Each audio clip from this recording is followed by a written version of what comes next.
Le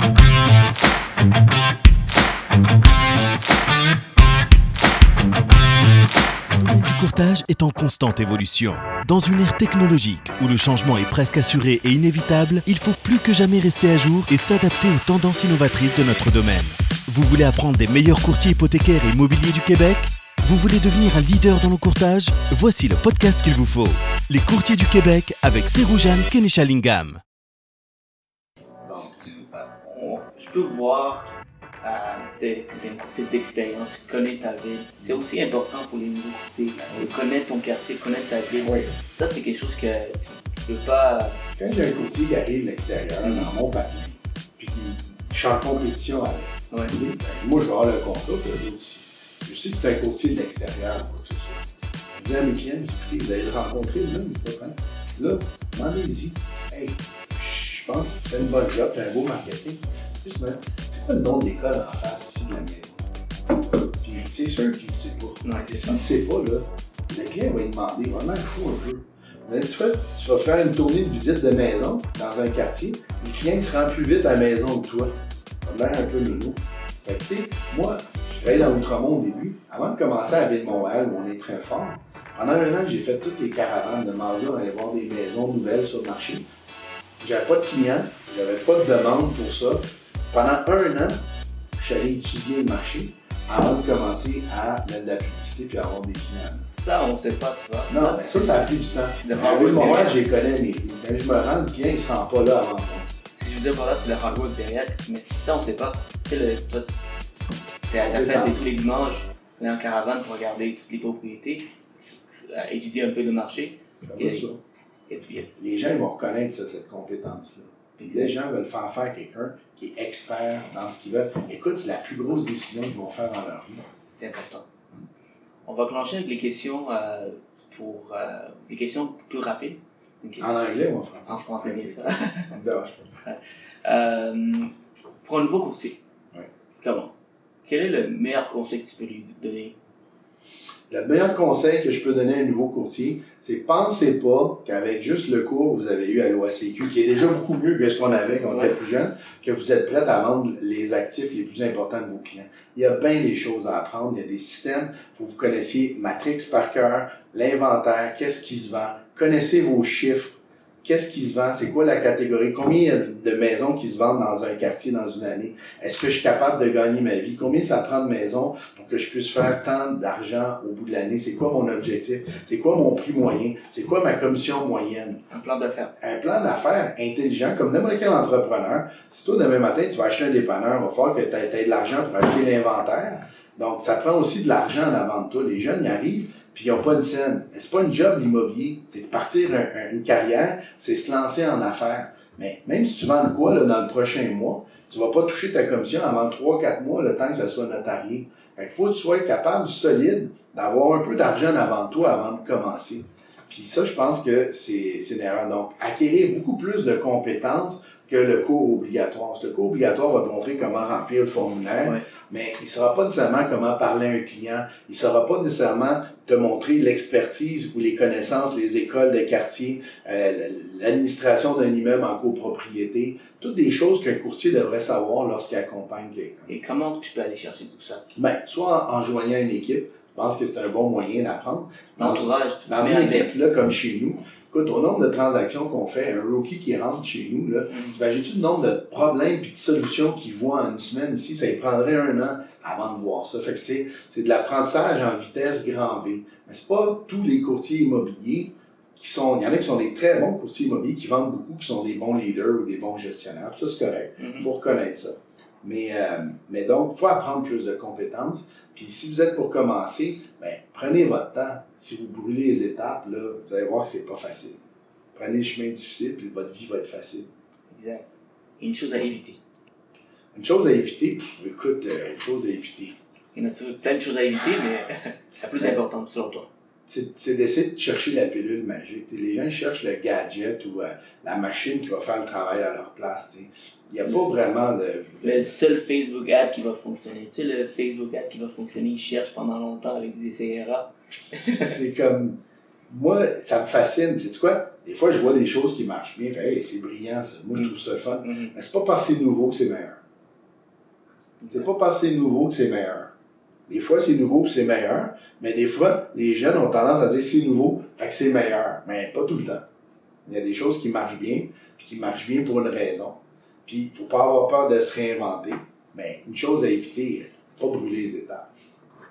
Pas brûler les étapes. Soyez compétents rapidement. T'sais, apprenez beaucoup de choses. Prenez de l'expérience. Puis n'ayez pas peur de devenir les meilleurs, parce qu'il y a toujours de la place pour les meilleurs. Soyez l'étudiant de la vie. Ouais.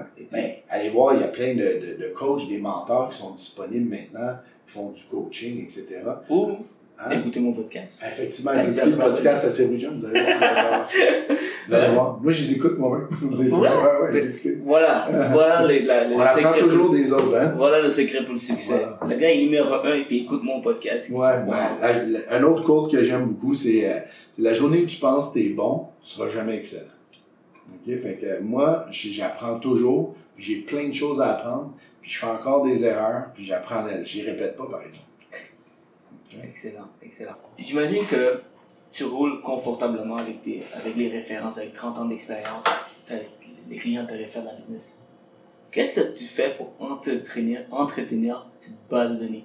Money is in the list. Ouais. Je sais que il y a beaucoup d'argent. En fait, on a un CRM qui est prospect, que beaucoup de courtiers immobiliers utilisent. Okay. Mais on a aussi d'autres listes qu'on a. On a une liste de VIP. Donc ça, c'est des clients qui vont sortir de leur chemin pour te référer. Je suis certain que tu en as déjà dans ta business après 4 ans. Tu as peut-être, je sais pas, au moins 10 ou 20 personnes clés. Qu'eux autres, là, s'ils n'étaient pas là, tu n'arracherais. Ces gens-là, il faut que tu sois toujours avec eux pour leur exprimer de la gratitude, puis de toujours s'assurer qu'ils ne t'oublient pas. Fait que cette liste de VIP chez nous est à peu près 500 personnes dans l'équipe.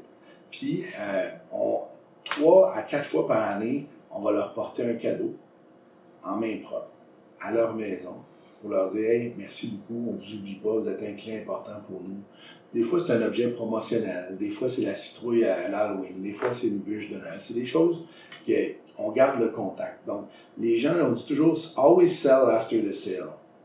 Fait que si tu fais la vente, tu pars chez le notaire, tu caches, puis que tu oublies ce client-là, ben après 5 ans, en moyenne, les gens ils vont déménager une autre fois. Ben, peut-être qu'ils ne penseront plus à toi. Peut-être qu'ils vont t'avoir oublié. Fait qu'arrange-toi qu'ils ne t'oublient pas. Une autre chose qu'on fait bien avec nos anciens clients, c'est que chaque fois que quelqu'un appelle pour faire affaire avec nous, on leur demande qui vous a référé à nous. Des fois, il y a 3 personnes qui nous ont référé à un client. Ils connaissent parce que c'est du monde dans une communauté, ils se connaissent bien. Fait que, on envoie un thank you note avec un petit cadeau d'un commerçant, un certificat cadeau d'un commerçant local pour encourager les commerces locaux. Oui. Puis en même temps, pour dire merci. Il y a peu de gens qui disent merci quand on les réfère, ne serait-ce que juste dire merci. Encore moins qu'ils l'écrivent, encore moins qu'ils vont joindre un petit cadeau. Quand tu fais le tout. Tu veux pas, mais c'est important. Tu sais, je veux dire, écoute, ils vont donner, des fois, ils te réfèrent un client. Dans une maison, là, on peut faire 20 30 000 $ de commission. C'est quoi de dire merci? Ça semble que c'est la moindre des choses. Et c'est la référence la moins chère.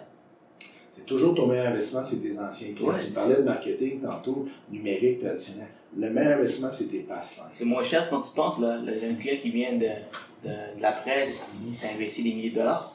Un client qui vient d'un autre courtier immobilier ou un courtier hypothécaire, il veut un code. Ouais. Versus un client qui te réfère, tu dois rien. Juste un petit cadeau de 50 $ ou 100 $. Mais c'est pas, tu veux pas les acheter, hein. C'est pas une question, c'est juste dire merci. Oui, exactement. Puis, comme je te dis, il y a personne qui le fait. T'sais, le respect, la politesse, la gentillesse, c'est des choses qui se perdent. C'est comme si le monde va vite. Notre cerveau est accaparé par tout ce qui est, les médias nous envoient, puis on prend pas le temps de faire ces choses-là. Mais plus tu avances dans la vie, si ça devient de plus en plus rare, ça a de plus en plus de valeur. Fait que moi, c'est sûr que j'entretiens des liens, j'aime mes clients, puis d'un autre côté, autant je leur dis merci quand eux me réfèrent quelqu'un, mais des fois, moi, je leur réfère aussi du monde, des commerçants locaux, des clients à moi qui travaillent dans des domaines d'activité, je leur réfère du monde, donc je renvoie moi aussi l'ascenseur à ces gens-là. Puis c'est ça l'économie, hein, tu sais, chacun est bon dans ce qu'ils font, puis on s'entraîne, puis on devient tous meilleurs, puis c'est win-win. Excellent. Faut toujours penser à ça.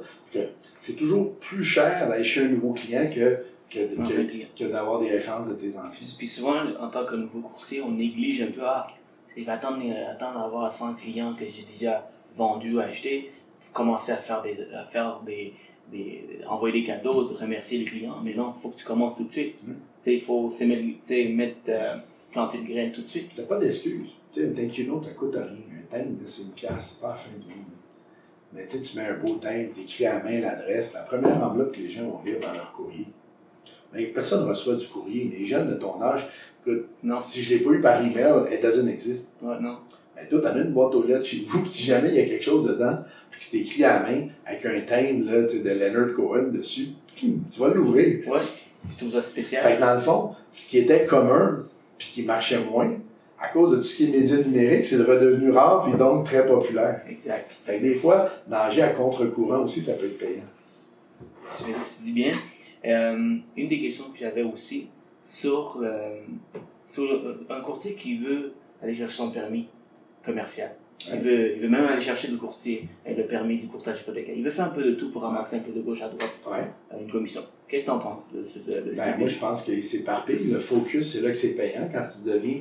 J'ai pas d'objection. Nous, on fait du résidentiel, on fait du multirésidentiel, on fait du commercial, mais on est comme dans une niche de commercial que les gros joueurs sont pas là, puis que les courtiers résidentiels sont pas capables. Fait qu'on sert bien ce milieu-là. Fait qu'on est focus dans tous nos marchés. Puis il faut avoir les compétences de le faire, c'est pas juste de le faire. Moi, je peux faire du courtage hypothécaire, mais je connais pas ça.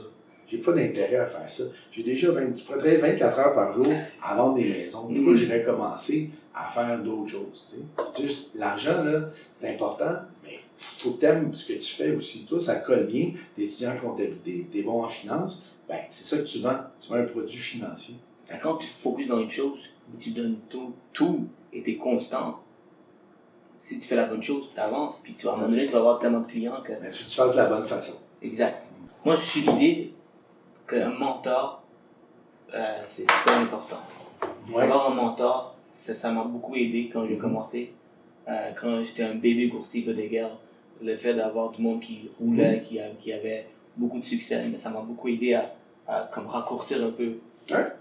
Avancer, apprendre les erreurs des autres, exactement. Et faire ta propre recette. Toi, qu'est-ce que tu en penses Moi, j'étais un gars qui a vu beaucoup, qui a beaucoup étudié puis qui continue à apprendre sans arrêt. Chaque année, je vais 3-4 voyages de congrès, de réunions. J'ai créé un cerveau collectif au Québec avec des courtiers dans différentes régions avec lesquelles on compétitionne pas, puis on échange nos trucs à chaque année. Puis j'ai un groupe comme ça au Québec, j'en ai un autre au Canada, puis j'en ai un autre en Amérique du Nord. Fait que, tu sais, dans le fond, je fais beaucoup de choses pour apprendre. J'ai des gars comme Zig Ziglar qui m'ont beaucoup influencé. Ses livres, son enseignement, il est décédé. Maintenant, Brian Buffini, qui est un des meilleurs coachs en immobilier en Californie. Il y a Tom Ferry aussi, qui est un excellent coach. Il y a Craig Proctor, qui est un peu de l'ancienne école, mais qui a des bonnes choses à apprendre. Donc, moi, j'ai toujours été voir tout ce qui se fait de mieux, mais j'ai toujours fait ma propre recette. J'ai pas besoin, moi, de quelqu'un qui m'appelle toutes les semaines, dit Georges, t'as-tu fait ci, Georges, t'as-tu fait ça, je suis capable. Une fois que j'ai dit, j'allais le faire, on le met dans notre plan de travail, puis on l'accomplit. J'ai pas besoin, moi, de quelqu'un, j'ai pas besoin d'une gardienne de mes objectifs. J'ai besoin de quelqu'un qui m'inspire, puis qui va me faire avancer plus vite, qui va me donner des trucs. Puis si je vois que ça colle bien à nos valeurs d'entreprise, on va le faire, sinon, on va le laisser de côté. Donc, c'est important d'avoir un mentor. C'est au moins lire des livres, regarder autour, qu'est-ce qui se passe. Ce qui est important aussi, c'est pas d'avoir juste un mentor. Si tu as juste un mentor, tu deviens quasiment d'une secte. Là, ça commence à être dangereux. Oui, je me méfie beaucoup des sectes. Okay? Fait que, tu sais, moi, je dis, moi, je fais juste ça. Mon coach, il me dit de pas faire ça. Ça, c'est bon. Ah, toi, t'es de l'école d'un tel. Toi, t'es de l'école d'un tel. Et c'est pas des sectes, là. On fait de l'immobilier, on fait du courtage hypothécaire, on fait des affaires. Des fois, j'apprends du monde qui sont même pas en immobilier. Mais ils ont fait ça dans une compagnie de location d'auto, puis je trouve que c'est intelligent, puis moi, je vais faire la même affaire dans mon site web. Donc, c'est important. J'ai appris de Four Seasons, quand sur la clé de ta chambre, pourquoi Four Seasons? Tu sais, l'hôtel est beau, mais pas nécessairement le plus beau. Il y en a plein de beaux hôtels. Mais eux autres, à un moment donné, je dis, j'ai besoin d'un late check-out, je suis au restaurant. Il y a un numéro de texto, je texte, hey, je veux un late check-out demain parce que mon avion il est plus tard. Je texte, 2 minutes après, la madame m'a dit, c'est réglé, monsieur, à 2h demain, vous pouvez partir. J'ai pas été obligé d'aller attendre en ligne au bureau de concierge. Ça, c'est un hôtel. Pourquoi on le ferait pas en immobilier? Tu sais, d'avoir un accès plus rapide à de l'information. Fait que, tu sais, c'est tout ça, d'apprendre de toutes sortes de milieux. Mais pas juste avoir une personne puis dire ça, c'est le bon Dieu, je vais faire tout ce qu'il fait, parce que c'est pas vrai que dans les courtiers hypothécaires, il y en a qui réussissent bien, qui font pas du tout ce que tu fais, qui font un autre domaine, qui ont une autre approche. Ça marche aussi. Fait que personne ne peut dire j'ai la science infuse de la réussite. Exact. Il n'y a pas le monopole de la réussite, personne. Donc, aller voir plusieurs personnes puis faire sa propre recette, c'est ce que j'ai toujours prôné. J'ai fait certaines recherches sur toi. Okay. J'ai regardé un peu, j'ai regardé, tout le monde m'en parle. À force de faire des entrevues avec des courtiers immobiliers. Puis là, je suis tombé sur des vidéos. Et c'est drôle, un nouveau courtier, il n'est pas à l'aise à faire des vidéos, puis il est pas, pour lui, il est pas prêt encore. Puis toi, tu t'adaptes, tu fais ce qui fonctionne aujourd'hui. Pourquoi tu t'adaptes tout le temps? Est-ce que c'est... Parce que si tu t'adaptes pas, tu meurs. Tu n'as pas le choix. Tu sais, je veux dire, si toi, tu sais pas te servir d'un... Tu sais, dans les années 70, c'est William, si t'es pas de te servir d'un téléphone, là, t'es d'accord, tu fais pas beaucoup d'argent. Non. Si t'es pas de te servir d'un fax non plus 10 ans plus tard. Tu vas te servir d'un téléphone cellulaire dans ton auto, tu vas te servir d'un email, d'un ordinateur portable, puis maintenant d'un cellulaire, maintenant des médias sociaux, de faire des vidéos sur YouTube, ben, tu vas mourir. Ouais. C'est correct, tu sais, je veux dire, tout le monde, le cimetière est rempli d'irremplaçables, tu sais, fait que c'est correct. Ben, je suis pas prêt à mourir tout de suite, je suis prêt à m'adapter. Puis, on disait avant, tout le temps, il y a une phrase que j'entends depuis que je suis jeune, puis là, elle est complètement fausse. Fait que s'il y a une affaire qui a changé, on disait avant, if it's not broken, don't fix it. Mais maintenant, on dit, if it's not broken, still fix it, because tu vas devenir désuet, parce que ça va tellement vite maintenant, la technologie. Ça va tellement vite. Mais, encore une fois, pas passer nouveau que c'est meilleur. Exact. Okay? Il y en a qui disent, tu sais, les réseaux sociaux, j'ai pas besoin, mes clients sont old school. Mais non, tu manques une opportunité d'aller chercher d'autres personnes. Tu sais, Gary Vaynerchuk, il va te le dire, je sais pas si tu connais, mais je veux dire, Gary va te dire, tu vois, les médias, si tu vas faire de la publicité traditionnelle sur un média social, tu ne dois même pas en faire. Faut que tu aies un engagement dans les médias sociaux. Faut que tu répondes, faut que tu connectes, faut que tu likes les affaires des autres. It's not just about you, c'est d'abord de partager. Fait que les médias sociaux, ça peut être un super bel outil quand c'est bien fait. Quand tu vois des compagnies dinosaures qui utilisent les médias sociaux, j'ai le monde, il faut juste m'envoyer leur listing. Écoute, je veux te voir tes listings, je suis capable d'aller sur MLS, j'ai pas besoin d'aller voir ton Instagram, voir tes listings à chaque semaine. Il y en a un autre qui dit offre acceptée, présentation d'offre, offre acceptée, inspection faite. Hey Chris, à un moment donné, y a-tu d'autres choses de plus fun à voir que ça? Ben oui. Fait que pour moi, c'est important d'utiliser les médias sociaux, puis c'est drôle parce que mon équipe, ils veulent toujours mais mon équipe qui sont plus jeunes, ils veulent toujours que je fasse beaucoup d'affaires sur Georges, mais tu sais, moi, c'est plus la barre de clients, puis l'équipe. Fait que oui, j'ai compris que le monde veut en savoir un peu plus sur moi, puis qu'est-ce que je fais, mais je suis pas tellement quelqu'un qui aime me dire où je vais manger au restaurant, puis quel spectacle j'ai vu ce soir, puis quelle auto je conduis, tu sais, à un moment donné. Mais je peux comprendre que il y a cette espèce de vedettariat des médias sociaux qui fait en sorte que les gens sont plus suivis d'autres. Exact. Fait qu'il faut jouer la game un peu, mais moi, tant que ça reste dans nos valeurs, que c'est à propos des clients, puis moins à propos de moi, ou à propos du commerçant, ou à propos de mon invité, comme toi, t'es fin parce que tu me poses plein de questions, puis t'as plein de choses à dire toi aussi, mais là, tu veux mettre le focus sur moi, ben, c'est comme ça. C'est comme ça qu'on utilise bien les médias sociaux. Exact. Puis pour t'avoir, j'ai dû parler à Valérie, directrice de marketing. Ce que je comprends avec toi, même si c'est pas, c'est nouveau pour toi, les réseaux sociaux, mais tu t'as engagé quelqu'un, tu as délégué à quelqu'un qui connaît bien le marketing, qui connaît les réseaux sociaux. J'ai 2 filles de 22-24 ans, fait que, tu sais, à la maison, je me fais pousser dans l'arrière tout le temps. On dirait que je vis avec des paparazzis. C'est ça, je dis à ma fille, arrête de me prendre en photo, là. Je suis en train de relaxer, là, je suis au chalet. Dis-moi quelque chose. T'es-tu sur TikTok? Non, pas encore. Ça sent bien. Écoute, je vais te dire une affaire que je trouve difficile, OK? Avec l'âge, OK? Moi, là, quand j'étais jeune, là, t'as le téléphone. T'as une annonce d'un téléphone, t'appelles le téléphone, c'est le message. Après ça, il y a eu la pagette. C'est le message sur la pagette, c'était écrit un texte, tu rappelais, t'avais un peu d'informations. Après est arrivé le email. Pendant longtemps, là, ma carrière, c'était des emails, je recevais des livres par email ou au téléphone. C'était pas mal de même, j'avais mes 2 livres. Là, je suis sur Slack, WhatsApp, Messenger, des textos, ça sort. Là, à un moment donné, je me couche le soir et je dis, il me semble que j'ai eu un appel de quelqu'un qui voulait vendre cette maison. Mais là, j'essaie d'avoir. Puis là, je suis en train de fouiller sur toutes les plateformes pour voir c'est laquelle. La prochaine invention qu'il devrait faire, c'est de rassembler toutes les plateformes sur le même mode de communication. C'est ça qu'il devrait faire. Comment ça s'appelle? Je pense que c'est Twilio. Twilio? Ouais. Ça amène-moi tout ça sur la même plateforme. Chris, on perd du temps fou à regarder. Ça vous arrive pas, vous autres? Ouais, des fois. Fait que, anyway, moi, je trouve ça malade. Fait que TikTok, on va regarder ça. C'est bon. Georges, on va finir avec un livre. Un livre que tu nous recommandes, parce que moi je suis un gars qui adore lire. Ouais. Et comme je te dis, on est un élève pour la vie. Ouais. Alors il faut toujours être toujours apprendre. Donc y a-t-il un livre que tu aimes beaucoup? Écoute, il y a plein de livres que j'aime beaucoup. Je lis d'habitude un livre pour le fun, souvent les biographies, puis je lis un livre où j'apprends de quoi. J'alterne. OK. Right. Fait que... Pourquoi les biographies, c'est la première fois que m'inspire, tu sais, je regarde des biographies d'hommes célèbres, que ce soit Steve Jobs, que ce soit André Agassi au tennis. T'as tout de quoi apprendre de tout le monde. Je savais pas, moi, qu'André Agassi haïssait le tennis pour mourir. Ouais. Ça a été forcé par son père à frapper des balles par milliers dans le désert à Las Vegas. Puis il a gagné toute sa vie, puis c'est un champion, puis c'est une personne adorable, fin et gentille. Il n'aime pas le tennis. Toute sa vie, il a fait quelque chose qu'il n'aimait pas. Bon, je pense qu'à la fin, il était en réconciliation avec ça. Mais j'ai appris de lui.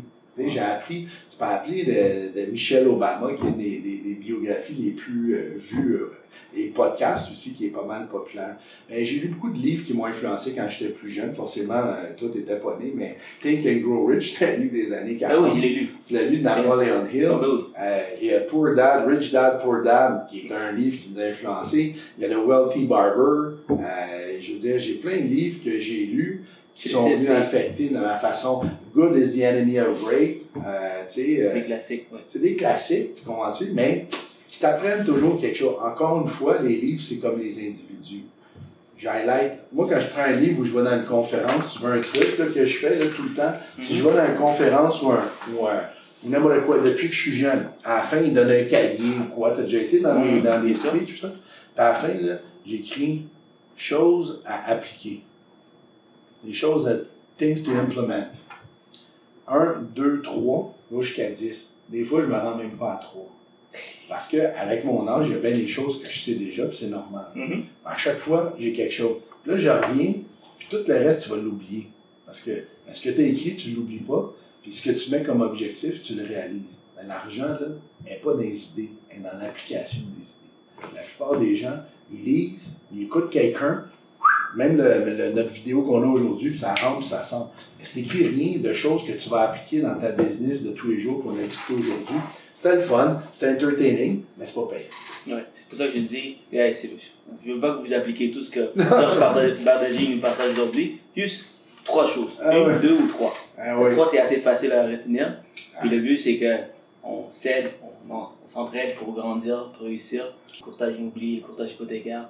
On peut tous s'entraider, l'abondance est illimitée. Alors, merci beaucoup, Georges, pour cette belle entrevue.